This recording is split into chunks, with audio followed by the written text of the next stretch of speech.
नमस्ते, स्वागत है आपका योगपथ के इस आपके चैनल में। तो लास्ट वीडियो में हमने घुटने के दर्द के दौरान जो घुटने का मूवमेंट करने का होता है वो किस तरह से करना है वो हमने देखा था। तो इस वीडियो में हम देखेंगे पारंपरिक खान पान के द्वारा घुटने के दर्द को कारण के साथ मानसिक तनाव से होता है, तो मानसिक तनाव को अपने आप से दूर रखिए, उससे आप दूर हो जाइए। तो मानसिक तनाव को दूर करने के लिए आपको योगा और मेडिटेशन करना है। खास करके मेडिटेशन से अपने आप को अपने तनाव को जो है भगाना है।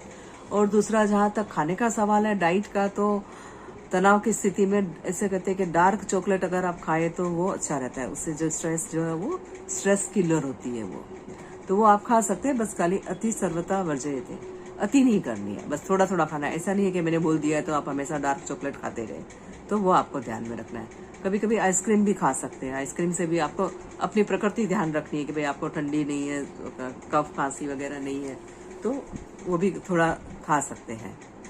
ठीक है, ये हो गया। दूसरा, आप घुटने के दर्द की स्थिति में क्या कर सकते हैं, ये देखिए, ये दाना मेथी है।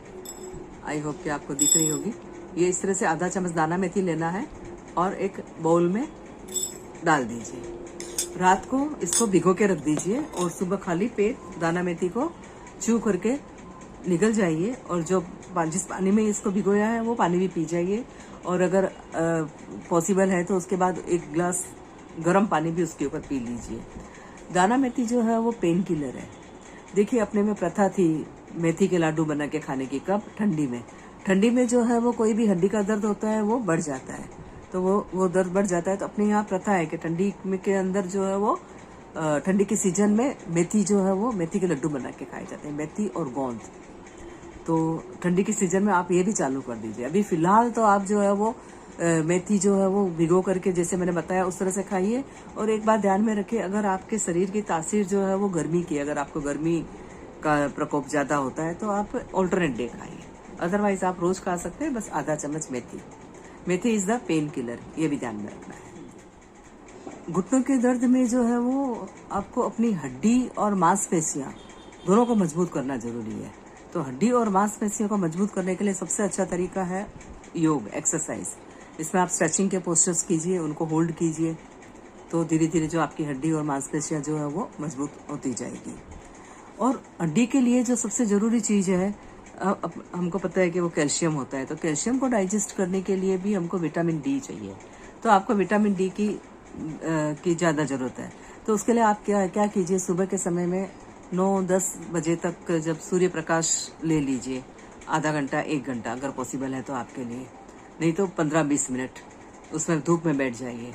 और अगर सुबह कभी आपको, समझो आप वर्किंग है तो आपको सुबह नहीं टाइम मिलता है, तो शाम को सूर्य अस्त होने के 1 घंटे के पहले, तो उस टाइम भी आप जो है वो धूप ले सकते हैं। तो डायरेक्ट आपको विटामिन डी मिलेगा, तो उससे आपकी हड्डियां जो है वो मजबूत बनेगी। नेक्स्ट जो है, घुटनों में जब आप एक्सरे कराते हैं, डॉक्टर के पास जाते हैं, तो डॉक्टर आपको एक वर्ड बोलता है कि इसमें आपका कार्टिलेज जो है वो डीजनरेट हो गया है।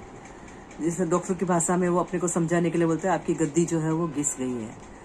तो ऐसी स्थिति में जो गद्दी जब घिस जाती है तो कार्टिलेज डीजनरेट हो जाता है। तो उसको रीजनरेट करने के लिए विटामिन सी खाना चाहिए। विटामिन सी आपको कहाँ पे मिलेगा?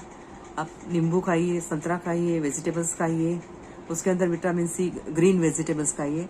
और इसके बाद जो है वो आप नट्स खा सकते हैं। नट्स में आप बादाम खा सकते हैं। बादाम के साथ साथ आप उसके अंदर अखरोट, कुर्बानी, ये खा सकते हैं। पर अगर आप 50+ के ज्यादा उम्र के हैं तो आपको डायरेक्ट फ्रूट्स नहीं खाना है।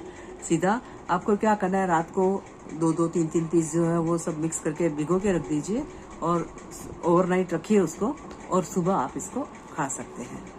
आप खा सकते हैं, या उसको कूट करके दूध में मिक्स करके भी आप खा सकते हैं। तो इस तरह से नट्स जो है वो अपने डाइट में शामिल कर लीजिए, मतलब खाने में जो है वो शामिल कर लीजिए। घुटने के दर्द के पीछे एक कारण और हो सकता है, वो है सूजन। इसे सूजन अपने आप में कोई बीमारी नहीं है, लेकिन अगर कोई भी अंग पे अगर सूजन आई है तो इसका मतलब है कि उस अंग में कुछ न कुछ तकलीफ है। तो सूजन की स्थिति में आप अनार खाइए, पोमेग्रेनेट खाइए, हरी सब्जियां खाइए। और अब घुटने के दर्द में आपको और क्या क्या चीज ध्यान रखना है। एक, आपको हल्दी दूध आप पी सकते हैं। अगर नॉर्मली हम लोग क्या करते हैं, कहीं भी चोट लगी बच्चे को, कभी चोट लग जाती है, गिर जाता है, उसको दर्द होता है, सूजन आ गई होती है, तो हम लोग उसको हल्दी दूध देते हैं, जिसे गोल्डन मिल्क कहते हैं। तो हल्दी आप जानते ही है एंटीसेप्टिक है और पेन किलर भी है। तो दूध को उबाल लीजिए, उसमें हल्दी डाल दीजिए और थोड़ी मिश्री डाल दीजिए टेस्ट के लिए। तो और उबाल के फिर उसको थोड़ी देर सेटल होने दीजिए, तो अच्छी तरह से हल्दी जो है वो, हल्दी के गुण जो है वो दूध में अच्छी तरह से मिक्स हो जाए। तो फिर सेटल होने के बाद में थोड़ी देर के बाद में आप उसको छान करके पी लीजिए। तो ये हल्दी दूध जो है वो बहुत ही गुणकारी रहता है। अब तो ये सब हो गया। अब इसके बाद में जो अब नेक्स्ट आपको क्या खाना चाहिए और क्या नहीं खाना चाहिए। खाने में ये सब चीजें मैंने बताई। उसके साथ आप लोग जो है वो ग्रीन वेजिटेबल जो है वो खा सकते हैं, पल्सेस खा सकते हैं, जो वेजिटेरियन होते हैं वो।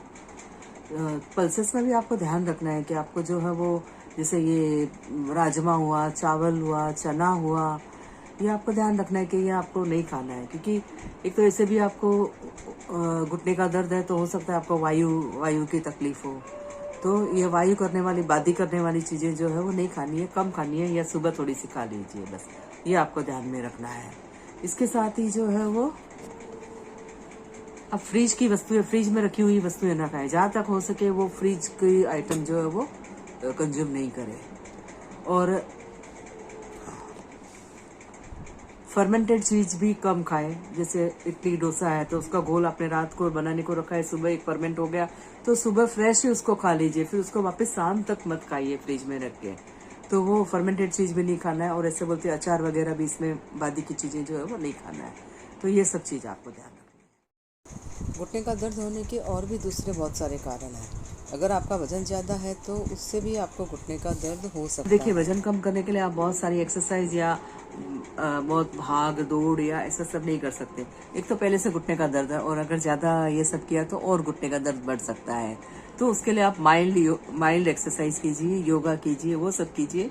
और उसके साथ आप अपना वजन जो है वो उपवास से कम कर सकते हैं। उपवास कौन सा करना है आपको? इंटरमीडिएट उपवास करना है। यानी शाम को 6 बजे खा लीजिए, फिर दूसरे दिन 14-15 घंटा, जब आपका 8 बजे 9 बजे, इस तरह से 14-15-16 घंटा का कर सके तो और भी अच्छा है। और ज्यादा स्ट्रॉन्ग करना है तो 18 घंटे का। तो इस तरह से इंटरमीडिएट फास्टिंग के द्वारा भी आप अपना वजन जो है वो कम कर सकते हैं। तो ये सब चीजें आपको ध्यान में रखनी है। और फिर से आपको बताती हूँ कि आपको जो मैंने एक्सरसाइज पार्ट 1 में जो एक्सरसाइज बताई है वो आपको करते रहना है। फर्स्ट वीडियो में बताई गई वो बंद नहीं करना है।